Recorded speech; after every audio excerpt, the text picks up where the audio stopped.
దుర్గమ్మ క్షేత్రం అది భక్తుల పాలిట స్వర్గం ఆ ఇంద్రకీలాద్రి శిఖరం అది భూమిలో కైలాస నగరం ఆ వెండి కొండల చండీ చాముండి వెలసిన ఆలయం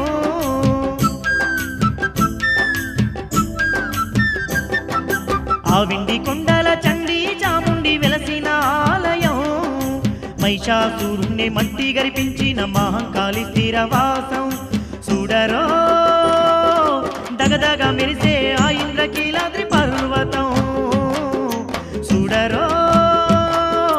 బంగారు కోవెల్లో జగదాంబదేవి స్వరూపం మా కనక దుర్గమ్మ క్షేత్రం అది భక్తుల పాలిట స్వర్గం ఆ ఇంద్రకీలాద్రి శిఖరం అది భూమిలో కైలాస నగరం